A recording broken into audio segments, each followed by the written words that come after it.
दोस्तों हाल ही में SIM card को लेकर मैंने आपको एक न्यूज बताई थी। आपको पता होगा कि सरकार ने प्लान बना लिया, जल्द ही हमारे देश में 18 लाख मोबाइल सिम कार्ड बंद किए जाएंगे। अगले 15 दिनों के अंदर अंदर ये बड़ा एक्शन लिया जाएगा। ये प्लान बनकर तैयार हो चुका है और इसमें रिलायंस जियो, एयरटेल, वोडाफोन आइडिया समेत सभी तरह के टेलीकॉम यूजर्स पर गाज गिरेगी। टोटल 18 लाख से भी ज्यादा सिम कार्ड को बंद किया जाएगा। लेकिन अब सबसे बड़ा सवाल ये है कि आखिर देश के सभी राज्यों में ये 18 लाख मोबाइल सिम कार्ड बंद क्यों किए जा रहे हैं? आखिर सरकार ऐसा क्यों कर रही है? DOT यानी कि डिपार्टमेंट ऑफ टेलीकम्युनिकेशन, हिंदी में बोले तो दूर संचार विभाग की तरफ से अभी हाल ही में हमारे देश में 28,000 से भी ज्यादा मोबाइल हैंडसेट डिस्कनेक्ट करने और इन हैंडसेटों के साथ दुरुपयोग किए गए 20 लाख से ज्यादा मोबाइल कनेक्शन को भी फिर से सत्यापित करने के लिए कहा था। और अगले 15 दिन में जो ये 18 लाख मोबाइल सिम कार्ड बंद होंगे, क्या कहीं इनमें आपका भी मोबाइल नंबर तो शामिल नहीं है? आइए देखते हैं कि टेलीकॉम कंपनियों को डॉट की तरफ से क्या निर्देश दिया गया और किन किन लोगों के ये सिम कार्ड बंद किए जाएंगे। अब देखो, सरकार ये सिम कार्ड को बंद करने से पहले एक और आदेश दिए हैं और वो ये कि अगले 60 दिनों में यानी कि 2 महीनों में 6 लाख से ज्यादा मोबाइल कनेक्शन को री-वेरीफाई भी किया जाएगा। ये भी डॉट की तरफ से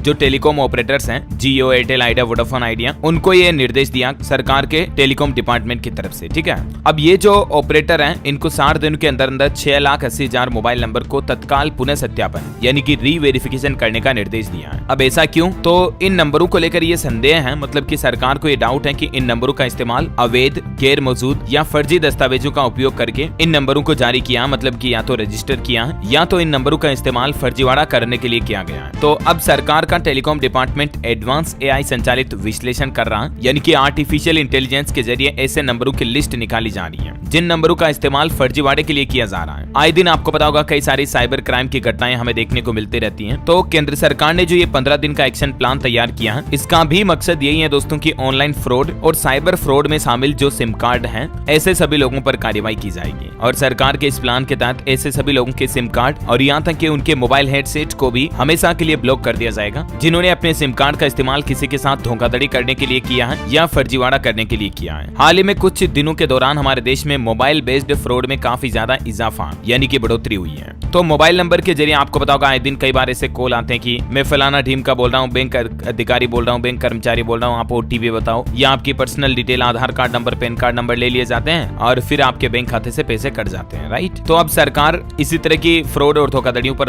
लगाम लगाने के लिए ये नया आदेश दिया है। ठीक है, पहला सिम कार्ड को लेकर अपडेट तो ये है और एक दूसरा अपडेट देखिए आप, सरकार ने बड़ी राहत दी है। कॉलिंग और SMS के लिए 2 नई मोबाइल नंबर सीरीज भी जारी की है और इस सीरीज में शामिल है 140 और 160 नंबरों से शुरू होने वाली ये नई मोबाइल सीरीज है। सरकार की बॉडी ट्राई यानी कि telecom regulatory authority of India और डॉट यानी कि डिपार्टमेंट ऑफ टेलीकम्युनिकेशन की ओर से मोबाइल कॉलिंग और मैसेजिंग के लिए ये नई नंबर सीरीज को जारी किया गया है। और सरकार का प्लान है कि जल्द ही OTT ऐप के लिए भी नए नियम लाएगी। व्हाट्सएप पर भी शिकंजा कसा जाएगा क्योंकि आजकल व्हाट्सएप के जरिए भी काफी ज्यादा फ्रॉड वगैरह हो रहे हैं और भारत में फिशिंग मैसेज की घटनाएं भी काफी ज्यादा बढ़ रही हैं। तो इन्हीं सब चीजों पर लगाम लगाने के लिए सरकार ये नया प्लान बनाए हैं। उम्मीद है दोस्तों ये छोटा सा न्यूज अपडेट, नया नियम आपको जरूर जानने मिला होगा। वैसे अभी आप कौन सी टेलीकॉम कंपनी का सिम कार्ड इस्तेमाल कर रहे हैं, कमेंट करके बताइएगा मुझे जरूर। और बाकी इस वीडियो को लाइक और शेयर करना, DLS न्यूज चैनल को सब्सक्राइब करके बेल आइकन जरूर दबा देना रोजाना ऐसे इन्फॉर्मेटिव काम की खबरें देखते रहने के लिए। जय हिंद, जय भारत, वंदे मातरम।